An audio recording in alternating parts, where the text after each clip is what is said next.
Buenas tardes, el día de hoy empezaremos con el módulo de tórax. Repasaremos algunos conceptos que probablemente vieron en quinto año de medicina, pero nos enfocaremos más en el área de diagnóstico y enfatizaremos y recordaremos puntos claves para la interpretación de una radiografía de tórax. Aquí solo les quiero poner este dibujo, que es una representación de lo que haría un estudio tomográfico, que por hoy se acentúa mucho en el estudio tomográfico y se ha olvidado las bases de la radiología, que son la radiología convencional.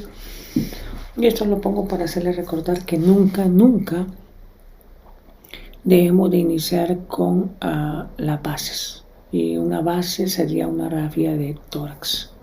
La tomografía, si bien es cierto, nos va a dar mucho apoyo, mucho complemento, pero la radiografía de tórax nos da las bases para saber hacia dónde dirigirnos y qué buscar. Cosas a recordar en la radiografía de tórax es que existe, al valorar la radiografía de tórax, no solo existe un contenido, sino que también un continente. En este continente está la parrilla costal, el diafragma, en la piel y el tejido celular subcutáneo y la piel. Y en el contenido está lo que normalmente valoramos, que son los pulmones, el corazón y sus grandes vasos y el mediastino. Es importante que cuando estamos valorando una radiografía de tórax valoremos todo el contexto, no solo el contenido, sino que también el continente, porque muchas patologías se presentan justamente en este continente. Aquí tenemos una radiografía de tórax. Cuando nosotros tenemos una radiografía de tórax, la pregunta que debemos de hacernos es: ¿esta radiografía de tórax es adecuada para una interpretación o no es adecuada? Para eso debemos de recordar los parámetros técnicos necesarios para la interpretación de una radiografía de tórax. Uno de los parámetros, son 5 parámetros. Uno de los primeros parámetros que vamos a valorar el día de hoy es identificar si una radiografía es postero-anterior o antero-posterior. ¿Por qué? Porque las radiografías postero-anteriores valoran el contenido adecuadamente, mientras que las radiografías antero-posterior valoran con más eficacia el continente. Entonces es importante saber diferenciar entre una y otra. ¿Cómo saber si una radiografía es PA? Bueno, cosas importantes o tics importantes para saber si una radiografía es PA o AP son 3. La primera es la posición de las clavículas. En posición neutra las clavículas son horizontales. En posición PA, con elevación de los brazos, las clavículas se vuelven oblicuas o casi verticales en algunos casos. El segundo es el borde interno de las escápulas. En posición neutra, el borde interno de las escápulas normalmente está paralelo a la columna, o sea, estaría a este nivel, el borde interno. Mientras que en una PA, como se elevan los brazos hacia arriba, la escápula se sale y el borde interno también sale hacia afuera de los pulmones. Número 3, la presencia de la burbuja gástrica. Son 3 cosas que uno debe buscar para identificar si una radiografía es PA o AP. En una AP, pues ustedes saben, no se elevan los brazos, entonces las clavículas están horizontales, las escápulas están dentro del parénquima pulmonar y como normalmente esto es acostado, una AP, la burbuja gástrica no va a ser visualizada. El siguiente parámetro técnico importante es saber si una radiografía está rotada o no. Para identificar si una radiografía está rotada o no, hay 2 formas. La primera es midiendo el espacio esternoclavicular, que debe de medir 3 milímetros en ambos lados. En el lado que esté más aumentado, ese es el lado que estará rotado. O sea, si este lado, o sea, aquí hay 2 milímetros y aquí hay 5 milímetros, significa que la rotación es del lado derecho. O sea, el lado derecho está fuera de la placa de la película porque el paciente está hacia atrás. Las rotaciones son importantes porque pueden dar falsos diagnósticos.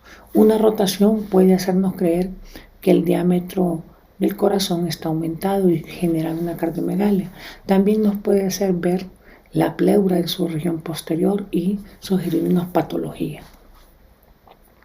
La otra forma de valorar si está rotada o no es cuando tenemos visualización de las espinas o de las regiones espinosas de la columna y medir estas hacia el borde de la clavícula, que debe ser igual. Si no es igual, el lado más aumentado es el lado rotado.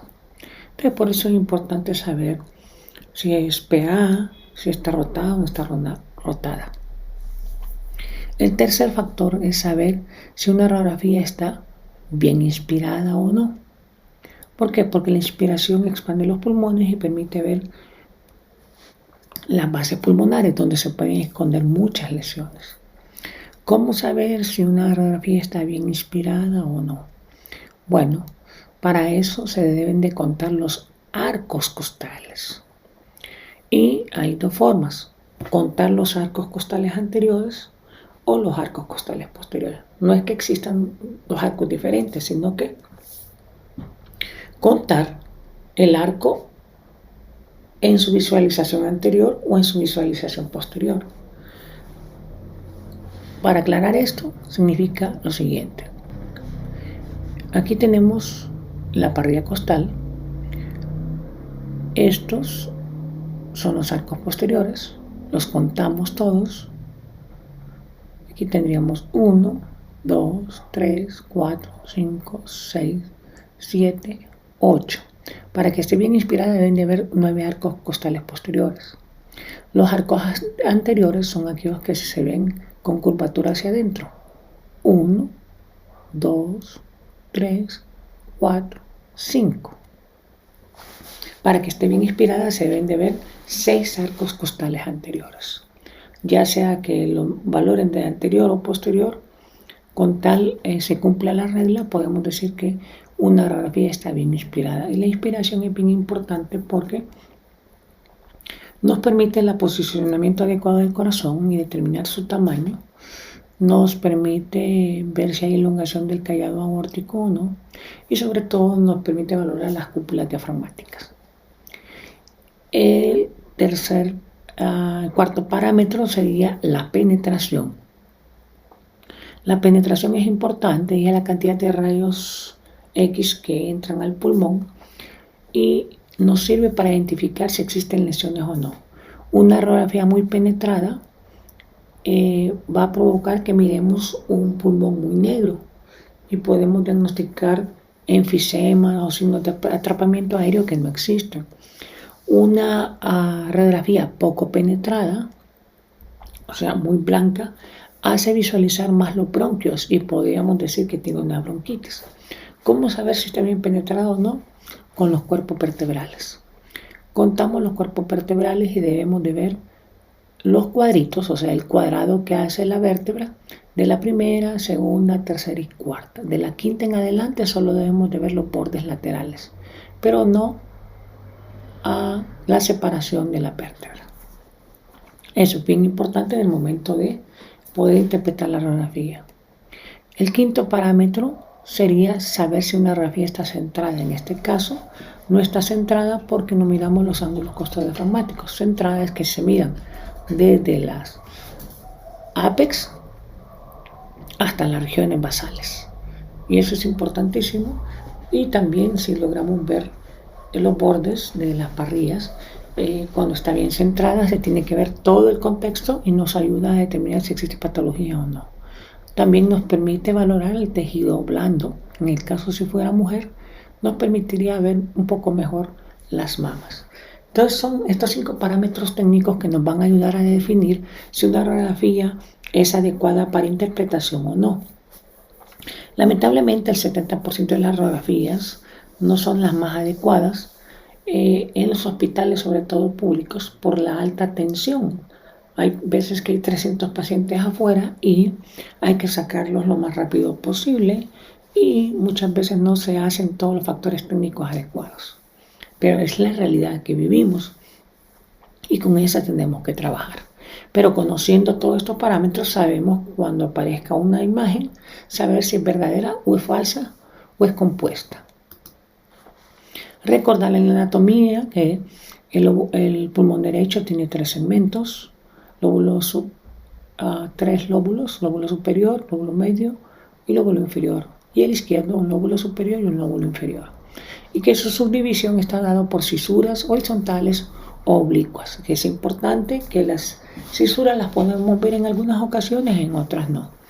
El no verlas no significa que es patológico y el verlas tampoco, a menos que estén engrosadas. Como en este caso, aquí estamos viendo una cisura oblicua y aquí estamos viendo una cisura transversa. ¿Qué vamos a ver en una radiografía de tórax? Pues varias estructuras, como son los ángulos costodiafragmáticos, los semidiafragmas, el corazón, el botón aórtico, la tráquea, los hilos pulmonares, la carina. Es importante los ángulos de la carina porque eso nos ayuda a identificar la existencia de patología o no. La cámara gástrica, la aorta ascendente y la aorta descendente. Aquí, recordando un poquito de anatomía, el pulmón derecho tiene un lóbulo superior que se divide en segmentos: posterior, apical y anterior. El lóbulo medio se divide en lateral y medial, y el lóbulo inferior en apical, basal medial, basal lateral, basal anterior y basal posterior. En el lado izquierdo solo tenemos 2 lóbulos. El lóbulo inferior se parece al lóbulo inferior derecho. El lóbulo superior sí cambia porque tiene una porción ápico posterior, una porción anterior, una porción lingular superior y una porción lingular inferior. Es importante conocerlas porque eso nos ayuda en la segmentación y caracterización de algunos tipos de neumonías. Aquí tenemos una radiografía de tórax en una proyección PA y una proyección lateral donde estamos valorando todas estas estructuras que están viendo ustedes aquí: la tráquea, la carina, el botón aórtico, la aorta ascendente, la descendente, el corazón, el ilio, el ángulo costodiafragmático, la cámara gástrica y la columna. Y estamos viendo proyecciones PA y lateral, que deberían de ser las 2 proyecciones para una valoración cardiopulmonar en un paciente que va a ser atendido en una cirugía. Una vez que tenemos todos estos parámetros técnicos, decimos, bueno, tiene estos otros, podemos tratar de iniciar lo que es la interpretación de la radiografía. Importante para interpretar una radiografía de tórax es como estar viendo o leyendo a un paciente. Para eso es muy importante leer el expediente, no solo es ver la placa y decir aquí hay algo, es saber el contexto del paciente, verificar si la rotulación corresponde al nombre del paciente, ver si la radiografía cumple con los requisitos que antes mencionamos, si es de nuestro paciente o no, si es una radiografía que se pueden identificar estructuras, y hacer un orden sistemático en la interpretación de la radiografía y hacer una confirmación diagnóstica de acuerdo a los parámetros clínicos del paciente.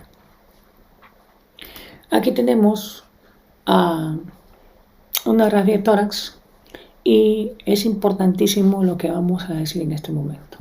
Muchas veces cuando vemos una radiografía de tórax, inmediatamente que la vemos, lo primero que valoramos es el pulmón y miramos si hay un nódulo o una masa, y eso es lo último que tenemos que valorar. ¿Por qué? Porque la valoración de una radiografía de tórax tiene que tener un orden, y ese orden nos ayuda a no perdernos diagnósticos. El orden que debe de ser es explorar primero las zonas de menor interés y por último la zona de mayor interés. esa masa que vieron, eso es lo último que hay que ver. Pero para eso hay que llevar un orden cronológico. Bueno, el orden que les vamos a enseñar hoy es de arriba hacia abajo, o sea, desde la parte más superior hasta la parte más inferior y desde la parte central hasta la periferia. Entonces, si llevamos ese orden, ¿qué miraríamos? En primera instancia, lo primero que vamos a valorar es la tráquea. Después de la tráquea, su bifurcación a nivel de la carina, en bronquio derecho y bronquio izquierdo, y si están adecuadamente neumatizados. Después de eso, el hilio, ¿verdad? Los hilios, porque son centrales, si están contiguos. Después del hilio, el callado aórtico. Después del callado aórtico, la silueta cardíaca. Después de la silueta cardíaca, hoy sí, el parénquima pulmonar, y el parénquima pulmonar de igual forma, de arriba hacia abajo, valorando ambos ápex, ambas regiones mediales y ambas regiones basales. Aquí si encontramos una lesión, aquí es el momento de describirla, describir su tamaño, su forma, su posición, su densidad, si hay calcificaciones o no hay calcificaciones.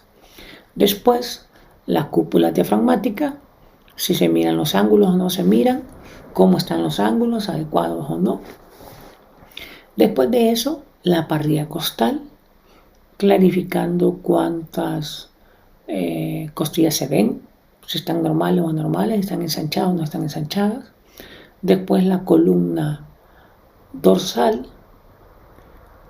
después las clavículas, escápulas y después el tejido celular subcutáneo, donde se valora las mamas en el caso de la mujer y la región pectoral en el caso del hombre. Aquí tenemos una imagen de cuando se valora la tráquea en su bifurcación, cómo se valora la silueta cardíaca y cómo se valoran los arcos costales. Esto es importante porque nos ayuda a determinar si existe una patología o no. Recuerden esta parte importantísima del continente, la parrilla costal es importante valorarla adecuadamente. Cuando les digo si están ensanchadas o no están ensanchadas, si hay fracturas antiguas o no hay fracturas antiguas, si hay signos de apolillado o no hay signos de apolillado, porque eso nos indica lesiones metastásicas, osteopenia, etc. Entonces, recuerden, el tórax es un todo. Aquí tengo una radiografía. Aquí en esta radiografía lo que está haciendo la importancia es factores técnicos, saber si está rotada o no está rotada. Miren, está rotada hacia la derecha.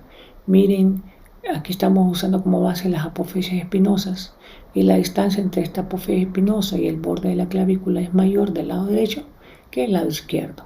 ¿Por qué? Porque está separado de este lado, entonces mira ampliado. Otro, todos los cuerpos vertebrales, el cuadrado se miran, o sea, la penetración no es la más adecuada, ¿verdad? Lo único que podemos decir que sí tiene bueno es que estaba bien inspirada y que es PA, a pesar de que los brazos no están bien elevados, las clavículas están ligeramente oblicuas, ¿verdad? Ese es un mal posicionamiento, pero que en cierta parte estaban tratando de hacer PA, pero está rotada. Miren, la escápula de este lado está metida y la de este lado está fuera. Es precisamente por la rotación y por la mala posición. La cámara gástrica apenas se logra evidenciar aquí. Aquí tenemos otra radiografía diferente. Si ven en esta radiografía, podemos decir que está bien inspirada. La penetración es malísima, está rotada. Miren los bronquios, bien evidentes, se miran gruesos, pareciera que tuvieran una bronquitis, pero es cuestión de penetración. Aquí tenemos otra radiografía de mejor calidad, se logra ver la cámara gástrica, está centrada, está inspirada, la penetración no es la más adecuada. Como les dije, la mayoría de veces no siempre van a tener la radiografía óptima. Aquí es una explicación de todos los bordes que vamos a ver de la silueta cardíaca y del callado aórtico. Aquí una visualización de las cisuras, ¿verdad? En estas proyecciones se logran ver las cisuras con mayor énfasis. Cuando encontramos lesiones pulmonares, hay que encuadrarlos o agruparlos en una forma que sea estructurada, en una forma que nos permita identificar lesiones y que sea mucho más fácil. Aquí voy a tratar de pedirles que no usen un término que se les ha enseñado, creo que desde segundo año de medicina, no sé de dónde, y hoy lo siguen utilizando, y es hablar del término infiltrados. Muchas veces en las pasadas de visita se escucha con mucha frecuencia, tanto en medicina interna como en pediatría, que ponen una radiografía en un negatoscopio o a veces contra el sol, que eso es inadecuado. Las radiografías no se pueden valorar frente al sol. Es más, cuando miren una radiografía, si tienen un negatoscopio con 4 ventanas, apaguen 3 y solo dejen una, y en esa ponen la radiografía y ahí valórenla. No pueden tener las 4 encendidas porque el ojo humano cambiará su foco, y al cambiar su foco hay muchos detalles que los van a perder. Por eso es importante que la placa esté solo en una de las láminas iluminadas. El término infiltrado es un término histológico, no es un término radiológico ni anatómico, por lo cual es inadecuado utilizarlo. ¿Por qué es histológico? Porque los infiltrados son exudados o transudados, y eso solo se pueden determinar por microscopía. Mientras que las lesiones que se miran en los rayos X son patrones radiológicos, y así los vamos a manejar. Hay 4 patrones radiológicos generales. Existe un patrón intersticial. El patrón intersticial tiende a ser lineal, a pequeñas bandas lineales. Patrón alveolar, que también recibe varios nombres, como patrón alveolar, patrón nodular o patrón micronodular. El nodular y el micronodular, la diferencia es el tamaño y se puede presentar en diferentes patologías. El alveolar es lo mismo, ocupa el alveolo y forma una imagen nodular. El patrón mixto es cuando tiene un componente lineal de tipo intersticial y un componente alveolar o nodular, y por eso se llama mixto, que lo presenta otra serie de patologías. Entonces, siempre vamos a hablar de patrones, porque eso nos va a ayudar mucho a hacer diagnósticos diferenciales. Y el cuarto patrón son las masas pulmonares. Las masas pulmonares, identificaremos una masa como aquella lesión mayor de 3 centímetros. Y de 3 centímetros para abajo se llamará nódulo. Los patrones alveolares también tienen subdivisiones como broncograma aéreo, alveolograma aéreo, carcinoma alveolar y la insuficiencia cardíaca. Todos esos son patrones alveolares. Aquí tenemos una explicación fisiológica del aparato respiratorio en la inspiración y en la expiración, cómo cambia el posicionamiento de los cuerpos vertebrales, cómo cambia la expansión pulmonar,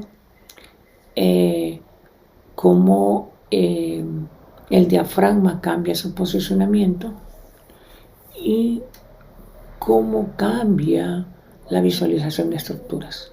Por eso siempre es importante recordarlo, y por eso se enfatiza es si la radiografía está inspirada o no está inspirada. La unidad fisiológica del pulmón es donde están los bronquiolos y la vesícula pulmonar. La vesícula pulmonar está llena de alvéolos pulmonares, ¿verdad?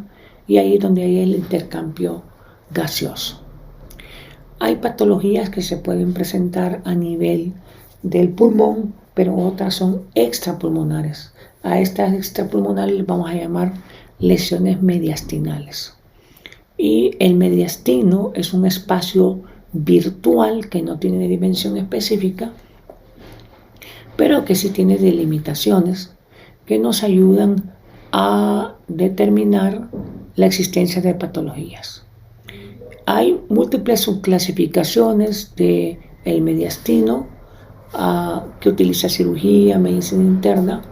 Nosotros vamos a utilizar una en la que vamos a hablar de mediastino anterior, mediastino medio y mediastino posterior. Solo así la vamos a clasificar. Hay lesiones que se presentan en el mediastino anterior, que son las 4T, que son tiroides, timoma, teratoma y terrible linfoma. En mediastino medio, donde se encuentra el corazón y los grandes vasos, pues hay ganglios linfáticos, entonces pueden haber linfadenopatías, pueden haber alteraciones congénitas a nivel de tráquea, a nivel de esófago, o dilataciones aneurismáticas de la aorta. En el mediastino posterior, el 90% de las lesiones son de origen neurogénico, por lo tanto hay que considerar lesiones de las vías nerviosas. Cuando hablamos de mediastino medio o el mediastino, pueden haber disecciones aórticas, dilataciones esofágicas como la calasia, incremento de la grasa del mediastino, eso se da en obesidad mórbida, o presencia de ganglios linfáticos como el linfoma. El linfoma también se puede presentar en mediastino medio. También al mediastino pueden haber metástasis de origen distal, como ser tumores del aparato genitourinario, tumores de cabeza y cuello, tumores por cáncer de mama o el melanoma. Siempre es importante tener en cuenta esto.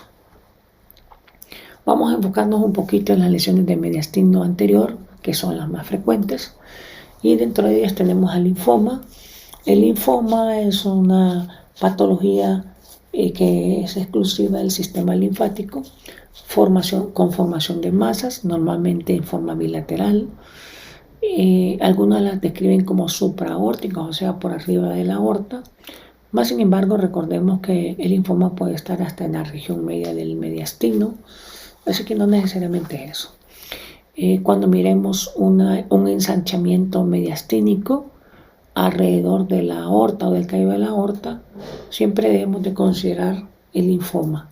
A todo esto hay que agregar las historias clínicas de nuestros pacientes. Aquí tenemos, en este caso, un ensanchamiento mediastínico a este nivel, que lo vemos aquí y lo vemos acá, y por lo cual se hace una tomografía y lo estamos viendo en esto.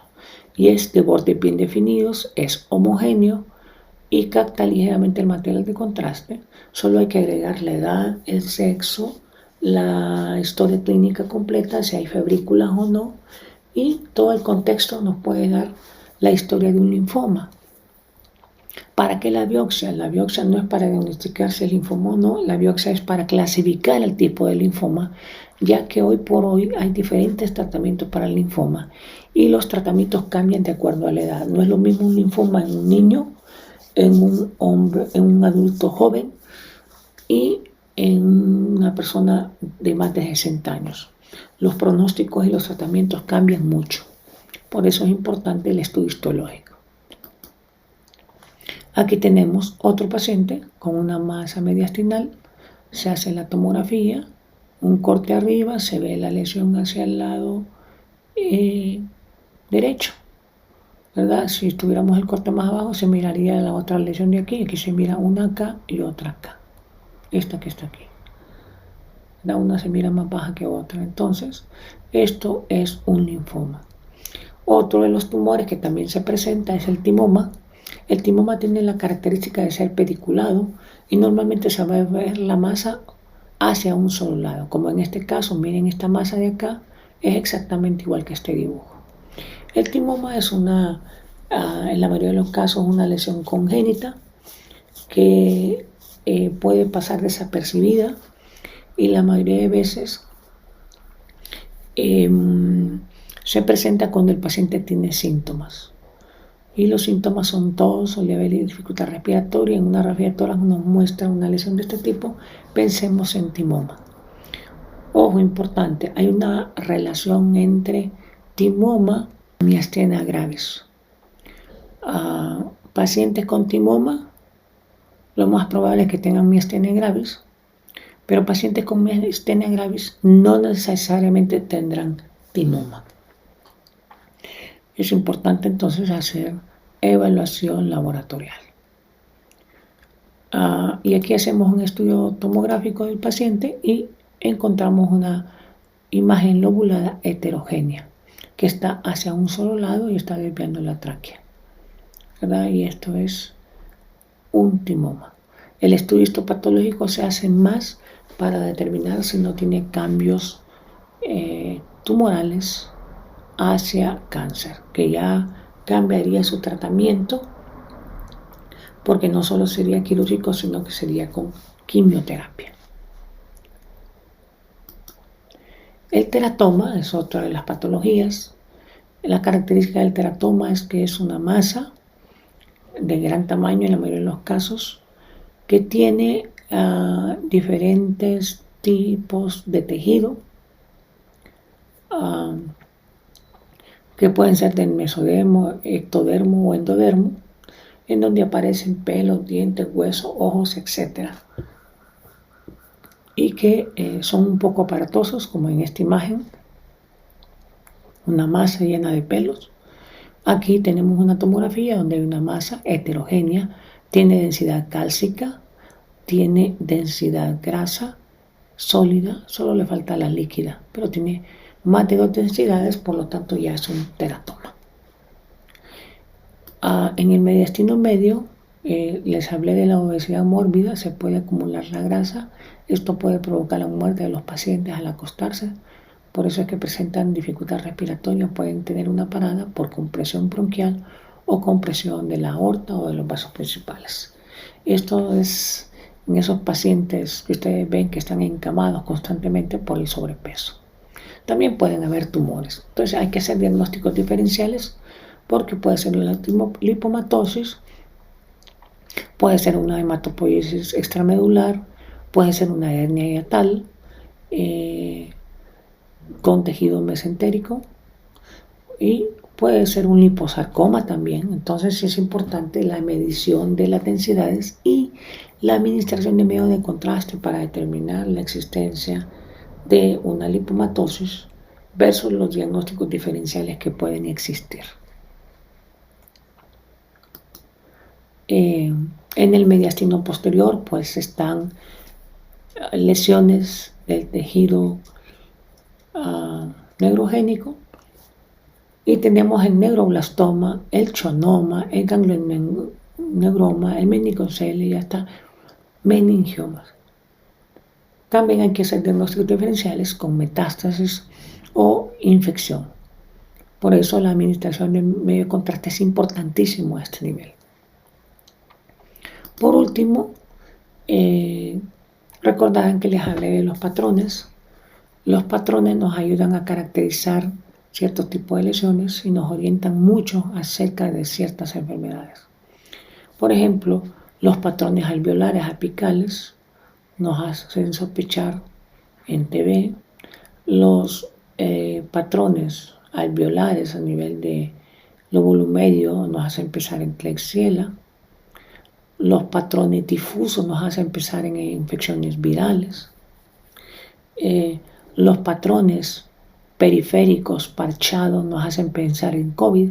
Pues sí, es importante la forma de la presentación de un patrón para que nos ayude a diagnosticar patologías. Aquí tenemos 3 radiografías de tórax diferentes.